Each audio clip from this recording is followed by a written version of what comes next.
the idea of your father being stuck in this cell, being tortured? He's in a very small cell, 22 hours a day at the moment. There have been 10 people who have died in that prison. What is your message to General Asim Munir, the current leader in Pakistan? Respect democracy, respect the will of the Pakistani people, and respect the rule of law. Trump has a great relationship with our father and vice versa. Thank you, Ben. If anyone can make a difference, he can. Are you prepared to risk being arrested and going to Pakistan? But on one side, we just want to see him. It's been too long since we've spoken to him. Do you fear that he may die in there? There's so many ways for them to plot some kind of assassination. Pakistan's former Prime Minister Imran Khan has now been in jail for almost 2 years. He's currently serving a 14-year sentence on corruption charges he's always denied. His wife Bushra is serving 7 years. Reports suggest that both Khan and his wife are now being kept in harsh and degrading conditions, which amount to political persecution. And that Bushra has been gravely unwell. Well, Khan and his party remain hugely popular in Pakistan, and the case has roiled the country, which Khan claims is living under an undeclared martial law. Well, joining me from our studio in London are Imran Khan's two sons, Suleiman and Qasim. Well, welcome to both of you to Uncensored. I said this to your dad when I last interviewed him. When I was about 10 years old, I was a fan of Sussex County Cricket Club and used to bowl at your dad in the nets when he played at Sussex. And all I remember about him was he was an incredibly kind-hearted, generous man then as a cricketer who allowed kids to bowl him in the net. So, I go back a long way with your dad in his other incarnations, a great cricketer. For you guys, I know you both love your cricket, but for you guys, just on a human level, let me start with you, Suleiman, if I may. On a human level, you've now not seen your father for how long? Coming up to 3 years in November. And you haven't spoken to him, I think, for at least 4 months? Yeah. Last time we spoke was in March, I think. Right, and you're 28, and Qasim, you're 26. I've got three sons, 32, 28, 24. I couldn't imagine going a week without having any contact with them. What has this been like for you guys on a human level? I mean, it's been, it's obviously brutal. We're used to speaking to our father very often. I mean, the court mandated that we speak to him once a week. We barely spoke to him, once every 2 or 3 months. And even when we did speak to him, we would often get a message at around 2 a.m. in the morning saying, you're going to speak to him at 9 a.m. And so if you miss it, that rolls on. It's another 2 months we don't speak to him. So that was our one kind of solace, that we got to at least speak to him occasionally. Now, since the last interview we did, it seems they've become a little bit stricter, and we haven't spoken to him once since the last interview we did. It seems like that's kind of a technique that they're using to try and break him or cause him a little bit more distress. And Suleiman, what conditions do you believe your dad is now living in? So he's in a very small cell.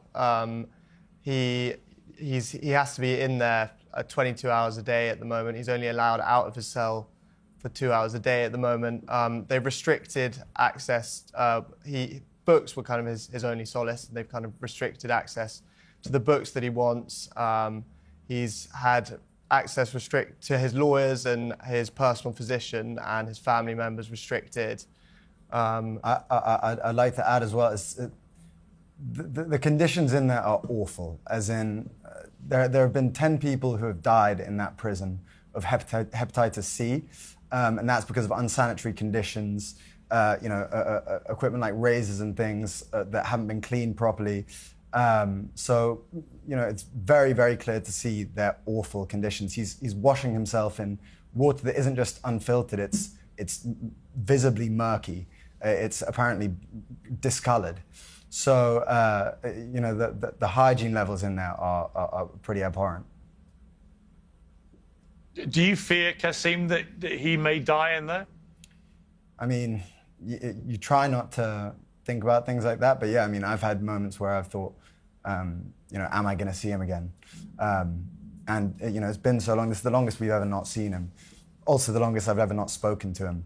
So now it's just getting so desperate that we're quite private people. We don't usually do things like this, but it's getting to a stage where we're desperate. We want to do whatever we can.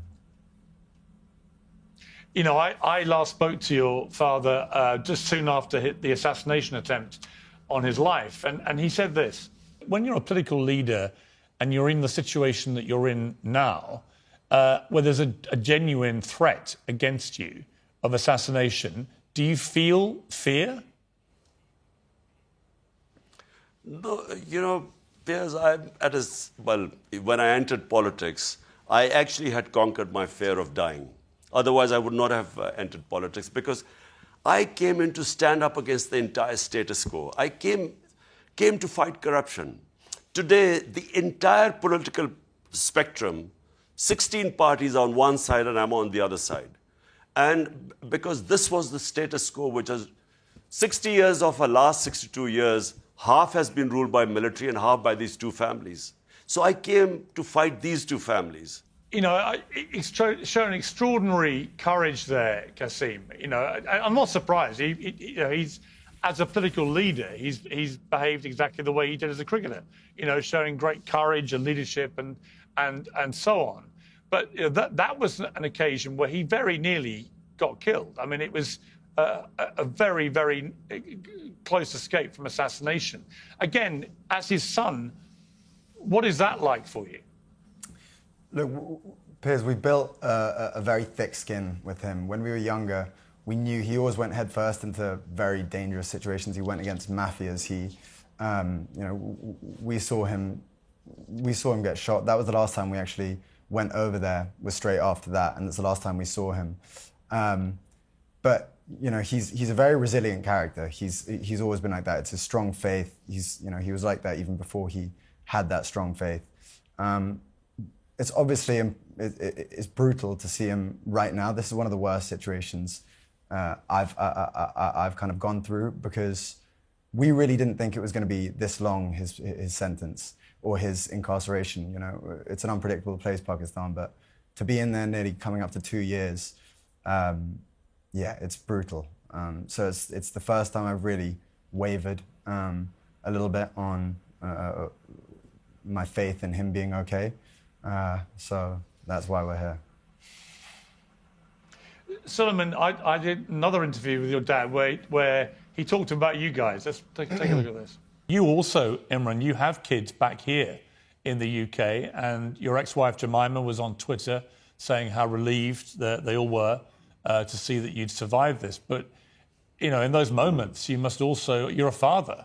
What were your thoughts once you knew you'd survived about your sons? Did you want to speak to them quickly? Because obviously they would hear about it perhaps before you could even talk to them.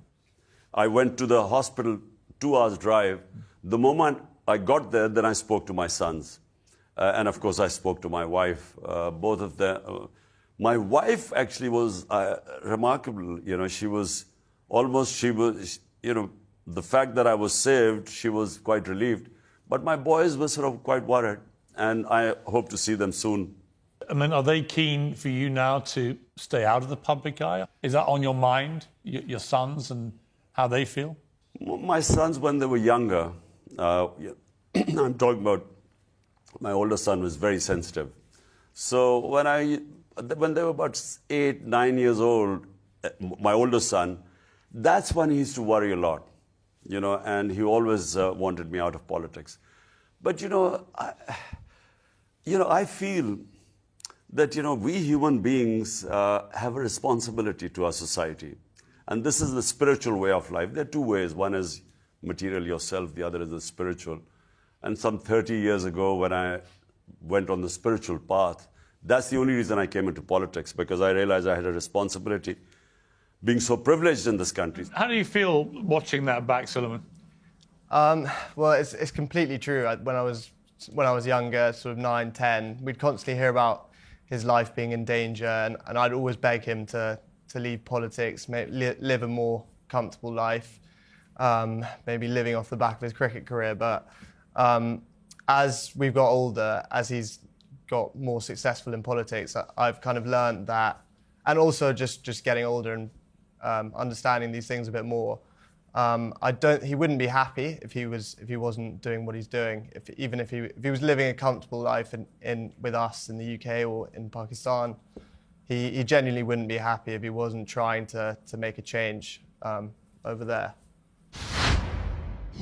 What if you could delay your next 2 mortgage payments? That's right. Imagine putting those 2 payments in your pocket and finally getting a little breathing room. It's possible when you call American Financing today. Experts at American Financing can show you how to use your home's equity to pay off debt. Consultants are helping many homeowners to restructure their loans and consolidate dates, all with no upfront fees. Their customers are saving an average of $800 per month, which is like a $10,000 raise. It's fast, it's simple, and it could save your budget this summer. So call them today before it's too late. 866-721-3300. That's 866-721-3300. Or visit americanfinancing.net/peers. The ups and downs of the economy can be stressful and worrying. One of the smartest ways to protect your savings is with diversification. And you can start by talking to the experts at Birch Gold Group. Gold's value has surged 40% in the past 12 months, driven by record-breaking central bank purchases. Even with global instability, demand for gold continues to grow.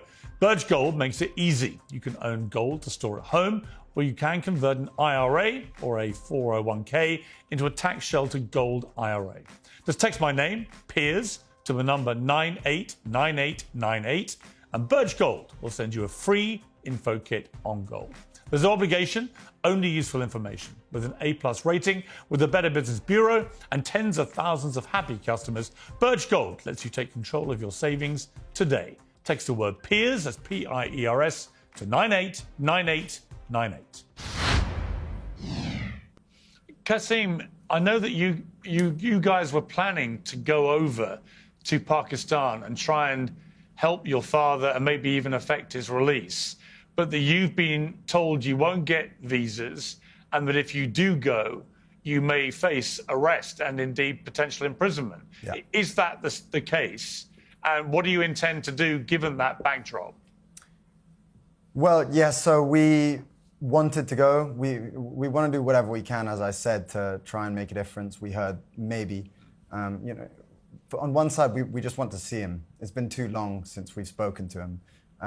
So when we floated the idea of going, we were told by people in the Pakistani government that we would be arrested. And from other people, we heard, we had warnings from family members, inside sources, all sorts of people saying similar. So we've still tried to get our visas. We still are looking to go at some point. We've applied for our visas, that we haven't had a responses yet. We'll see what happens.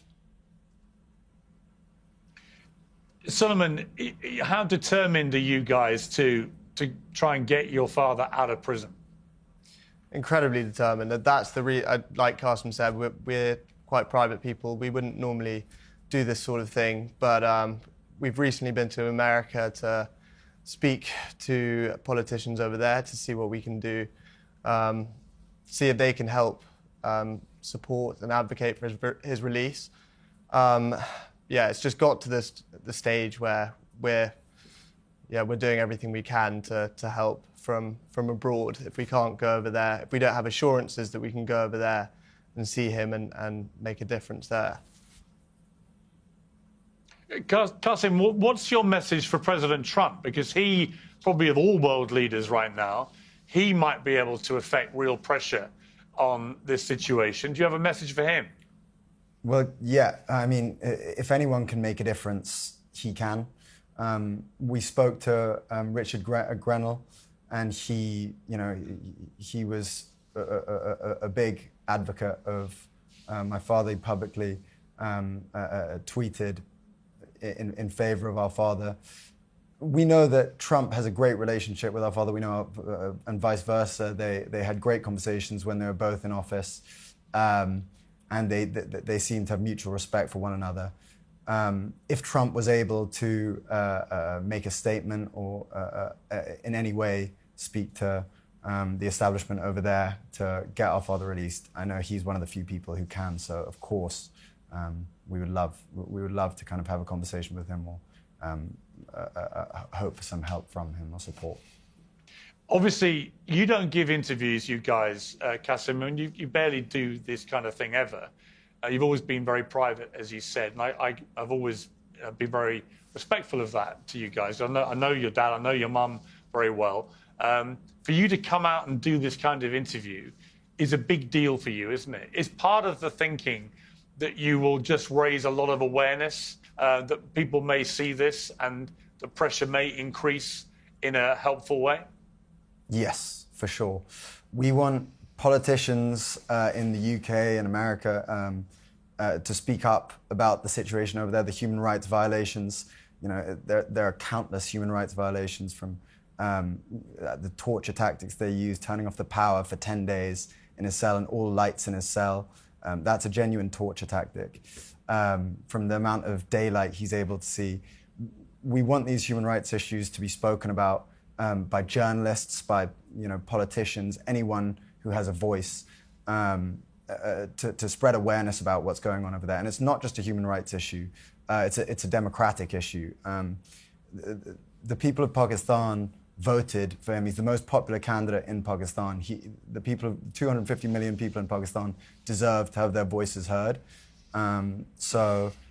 If anything, we would just say to speak out. Don't be afraid to speak out about this situation and give some support to what's going on to his situation, what's going on over there.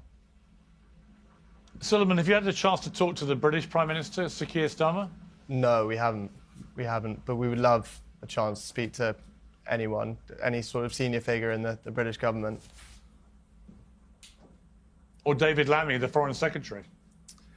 Indirectly, through our mother, but no, not directly.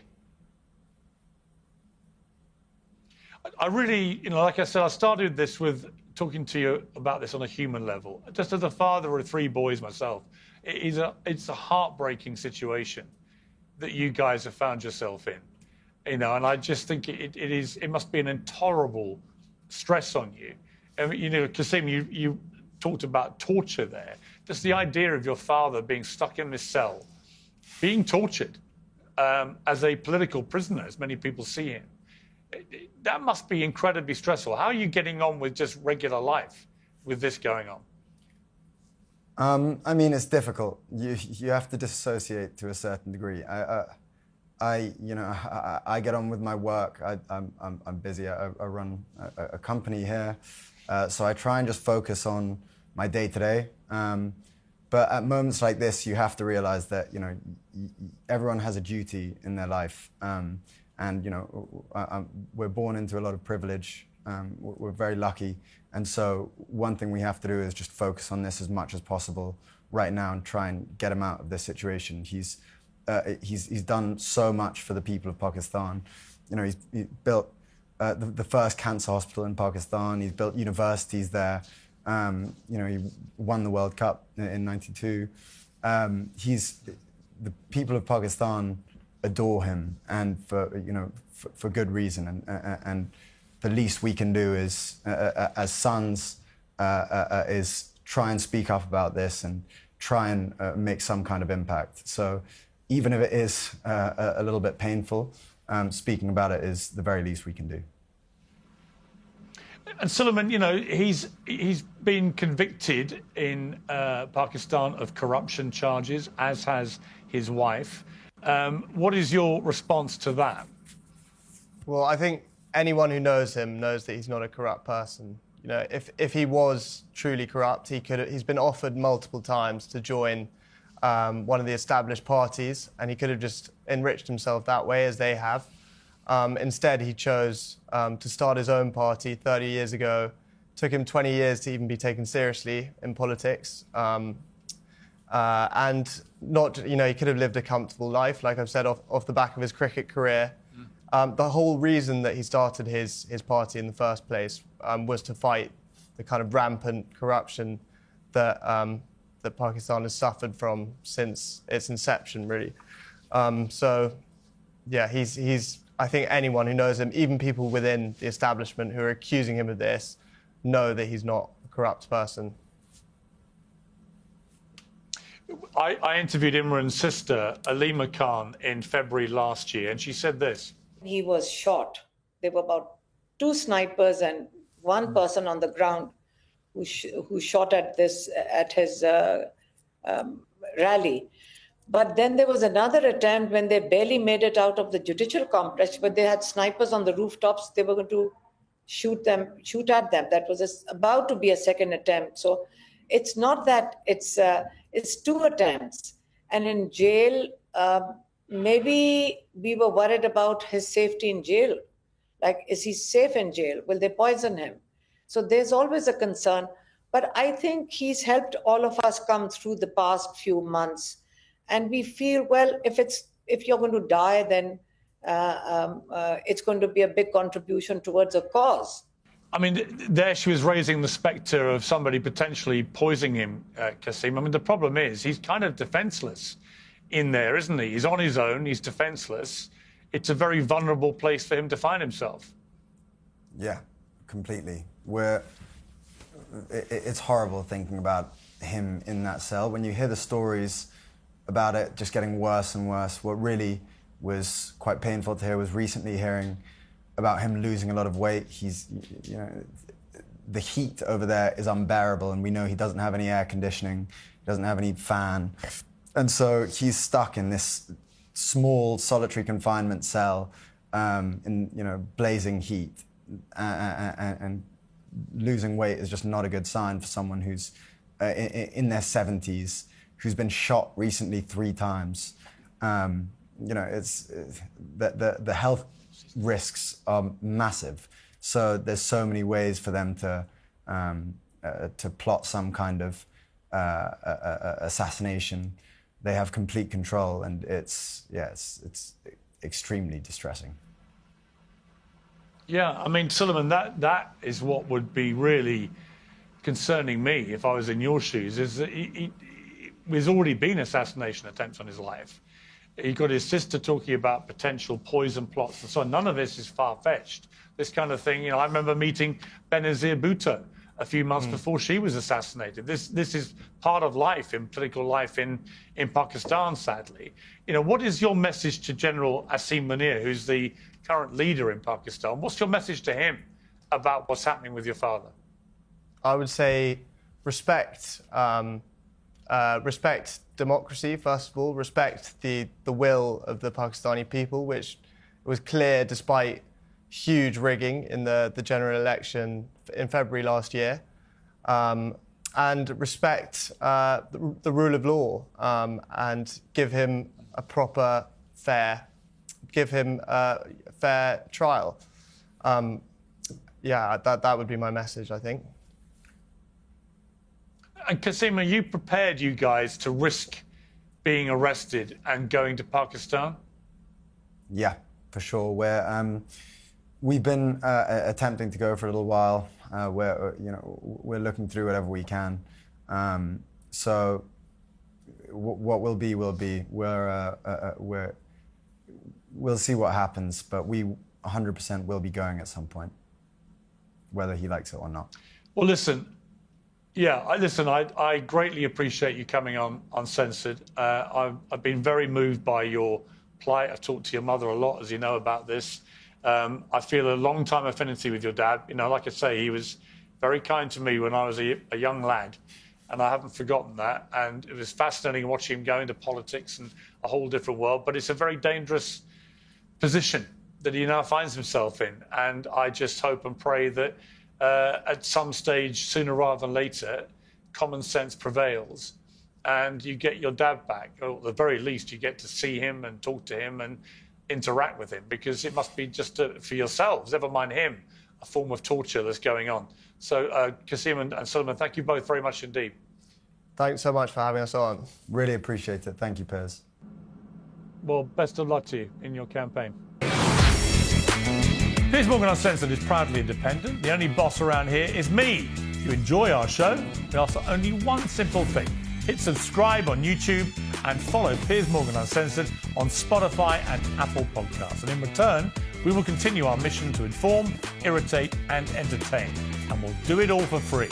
independent, uncensored media has never been more critical, and we couldn't do it without you.